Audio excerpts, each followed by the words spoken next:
si comparamos la relación entre hombres y amas de casa, se ha dado cuenta que los hombres conocen más los espacios dentro de la ciudad, pero dentro de las mujeres dueñas de casa logran desarrollar un mayor conocimiento y una percepción del espacio urbano mucho más amplio que las mujeres que tienen trabajo remunerado. Paradójicamente, porque suponemos que quienes trabajan remuneradamente las obliga a movilizarse dentro de la ciudad con mayor facilidad. Sin embargo, lo que se dio cuenta, analizando las experiencias de mujeres que trabajan remuneradamente y las que no, es que las que no trabajan remuneradamente tienen mayor percepción, una percepción mucho más amplia de lo que son los límites del espacio urbano. También, en el caso de España, que ha sido donde más se han desarrollado investigaciones en esta orientación, han mostrado cómo los varones, por ejemplo, perciben mejor los límites administrativos de la ciudad, los amplían a las carreteras que confluyen dentro de la ciudad, y por su parte las mujeres desarrollan itinerarios que insistentemente las conducen a sus alrededores más cercanos. Si consideramos, dice Bosque Sendra y García Ballesteros, la percepción de la distancia, también vamos a ver diferencias. En este sentido, se constata que las mujeres destinan mayor tiempo para los mismos recorridos que los varones. Finalmente, las investigaciones de estos geógrafos muestran que el espacio subjetivo de las mujeres expresa un espacio vivido más reducido, más lineal y organizado generalmente en torno a una sola calle. Estas características también hay que verlas con cuidado. Efectivamente, hay otras categorías que podrían problematizar aún más estos resultados. Sin embargo, me parecen relevantes en términos de posicionar la discusión sobre divisiones sociales y divisiones de género y espaciales. En algunas investigaciones recientes en América Latina, las investigaciones sobre la ciudad desde la perspectiva de los estudios urbanos ha sido bastante reciente en el caso de América Latina. Se han podido constatar, por ejemplo, que los patrones de movilidad urbana se organizan en torno a una diferencia de género profunda y que tienen influencias específicas en la forma de vivir la vida cotidiana. En este sentido, por ejemplo, se ha afirmado que las mujeres se desplazan más a pie y en transporte público en relación a los varones y que siempre tienen varios proyectos cotidianos actuando simultáneamente, por lo tanto las movilidades son más cortas, pero mucho más mayoritariamente cortas y dentro de la ciudad.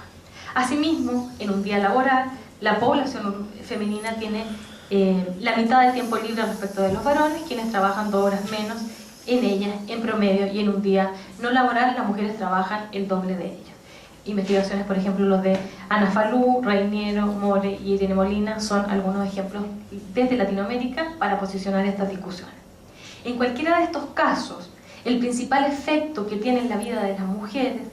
es lo que la geógrafa argentina ha denominado, Alicia Lindor, modos de habitar menguados. Es decir, la exclusión de las mujeres de la complejidad urbana ha suponido una exclusión en el acceso a los paisajes urbanos, una exclusión visual que también implica una exclusión de la diversidad de la otredad,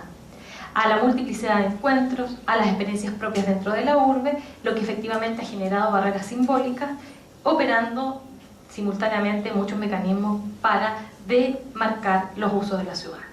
Si bien todos estos antecedentes han sido un avance en el estudio de la vida de las mujeres dentro de las ciudades, en la medida que han contribuido a dilucidar estas diferencias societales, la verdad es que son insuficientes si lo pensamos en términos mucho más subjetivos. Hasta aquí vemos cómo la ciudad impone ciertas condiciones que diferencian la experiencia urbana de hombres y mujeres. Sin embargo, dejamos fuera esas múltiples posibilidades que también la ciudad ofrece para poder desarrollar procesos de subjetividad, de prácticas espaciales y para ir más allá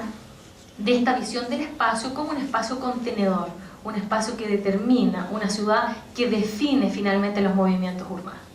Por ello es necesario analizar un concepto más profundo y que ha sido fundamental para los estudios de género preocupados de la ciudad, que es el concepto de lugar. ¿Por qué? Porque el concepto de lugar nos ha permitido visualizar una dimensión más subjetiva, una experiencia que se encarna y que de alguna forma dentro del pensamiento humanista ha sido ampliamente trabajada para mostrar cómo el espacio y particularmente los lugares son fuente de ruptura y de innovación. Es decir, la idea de cotidianeidad va más allá de lo que reproduce, sino que también la idea de cotidianidad espacial permite pensar las posibilidades de transformación y de cambio. En este sentido, entendemos la vida cotidiana como una fuente de innovaciones, donde es posible ubicar las invenciones, las diferencias que se producen en la vivencia de los acontecimientos y que transforman, sin duda, las orientaciones que tienen esas espacialidades. Esta forma de abordar la cotidianidad ha podido mostrar cómo el espacio es disputado, por ejemplo.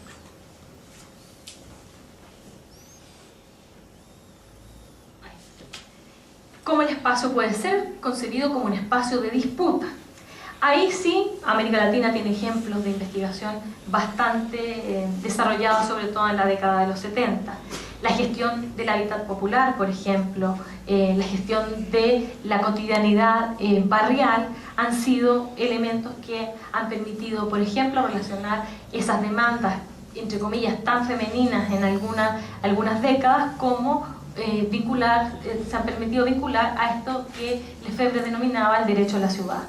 En las ciencias sociales encontramos ejemplos del reclamo por el derecho a la ciudad en los trabajos desde los años 80 y principalmente en los 90, donde las mujeres empiezan a ocupar y a manejar espacialmente el barrio. Lo cual, desde la perspectiva de Mazorro, es interesante porque no fue paradójicamente tan restrictivo como permisivo. En tanto, a las mujeres se naturalizaba la idea de la continuidad del espacio doméstico como el espacio barrial. Sin embargo, ese espacio barrial fue el que permitió que las mujeres se entrenaran, dice, y activamente participaran en la gestión de los asuntos públicos cotidianos, en asociaciones vecinales, en redes de solidaridad comunitaria, y que de alguna forma demostraron su capacidad de liderazgo, de eficacia política y de influencia. La principal contribución de este conjunto de investigaciones que se orientaron a mostrar cómo el espacio era disputado era la relación entre el espacio y un sujeto colectivo, que desde diversas escalas hacía presencia pública. Ahora bien, en una dimensión distinta, esta potencialidad subversiva del espacio ha sido bastante fortuita en términos de la preocupación que ha relacionado, y un poco en los temas que van a seguir desarrollándose durante el Congreso aparecen, que es la subversión que podemos encontrar entre la relación entre cuerpo, lugar y sexualidad. En los años 90 y sobre todo en Europa, pero también en Latinoamérica y principalmente en Brasil, se han mostrado cómo el espacio puede ser disruptivo para cuestionar la heteronormatividad de los espacios, reintroducir esas formas de resistencia simbólica y espacial de los grupos homosexuales en pequeños actos cotidianos, como por ejemplo besarse en público, ha sido interpretado como tácticas para subvertir la concepción de la heteronormatividad del espacio. En este contexto, estudios queer han venido a brindar nuevos matices para pensar la relación entre identidad, espacio y lugar, con estas profundas críticas a la heteronormatividad como la norma. En un acercamiento reciente y en la perspectiva de la construcción de los lugares que integran la ciudad, también podemos ver este carácter de los lugares como posibilidades de innovación en las múltiples subjetividades de los individuos dentro de la ciudad. Al analizar, por ejemplo, la relación entre territorialidad y género, la geógrafa Alicia Lentón muestra cómo la vida cotidiana de las mujeres en una colonia pauperizada de la Ciudad de México, en el oriente de la ciudad, hay narrativas que vinculan a la experiencia del control espacial en temporalidades específicas, la apropiación de las calles, de los espacios exteriores mediante, por ejemplo, el ejercicio de la violencia en el caso de mujeres que participan en bandas, o de lo que diríamos en Chile pandillas, muestran cómo las mujeres pueden ejercer el control y el poder sobre otros. También se produce una especie de empoderamiento territorial en el caso de las mujeres que tienen algún tipo de práctica asociada al trabajo policial. Lo que mostramos con estos ejemplos es cómo la noción de espacialidad y particularmente la de lugar ha mostrado que es imprescindible pensar la relación entre espacio, entre poder, pero también entre escalas dentro de las cuales se desemplea. Personalmente he hecho una investigación interesante que busca mostrar precisamente esta disrupción que ofrecen los lugares a partir de las prácticas anodinas, insignificantes, que forman parte significativa, eso sí, de la cotidianidad de la metrópoli, que son, por ejemplo, las prácticas del salir, el vitrinear, el conversar y el recordar en su dimensión especial. Quizás prácticas que no son persistentes, pero que tienen una relevancia simbólica a la hora de configurar el mundo cotidiano y por lo tanto muestran crecientes búsquedas por romper la continuidad. En estas aproximaciones la importancia del lugar empieza a adquirir mucha más relevancia en los estudios urbanos y empieza a pensarse en esta relación de posibilidad que ofrece el espacio para romper lo ordinario. Desde la ciudad vivida, que es esta posibilidad de mezclar condicionantes del espacio, al mismo tiempo de mostrar las posibilidades que el propio espacio y los lugares ofrecen a distintos grupos dentro de la ciudad y en particular a un colectivo importante como las mujeres, ha habido un tránsito significativo en términos teóricos, pero también en términos investigativos, en lo que se ha venido a denominar la ciudad imaginaria. A partir del estudio de los imaginarios urbanos, lo que se ha permitido es ir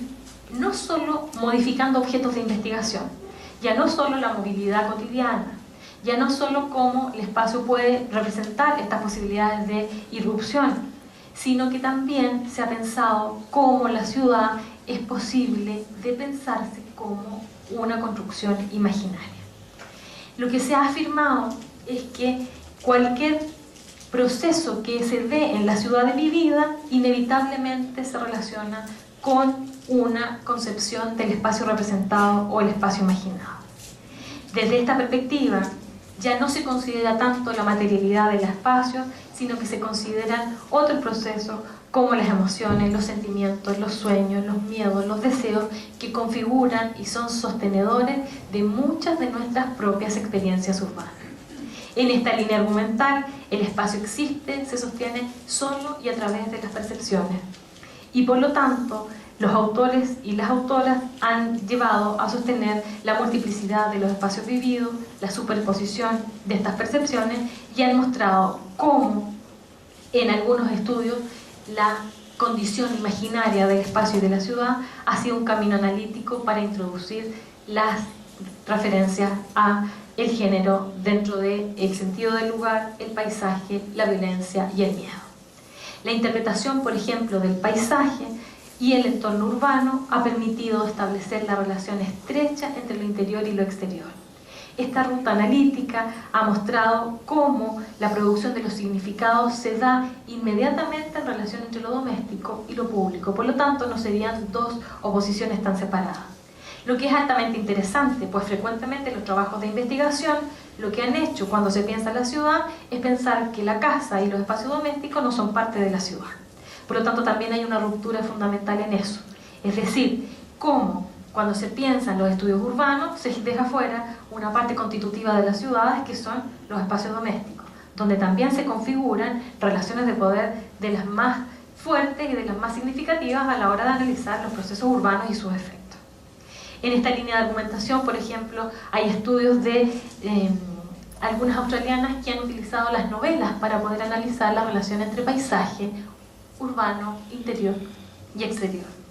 El estudio literario da cuenta, por ejemplo, de la descripción detallada de las habitaciones, de la idea de la casa como un espacio abierto pero al mismo tiempo cerrado. La interacción entre paisaje interior y exterior ha mostrado esta relación que implica muchas veces la aventura de los paisajes suburbanos, la migración hacia otros países e incluso la construcción de paisajes imaginarios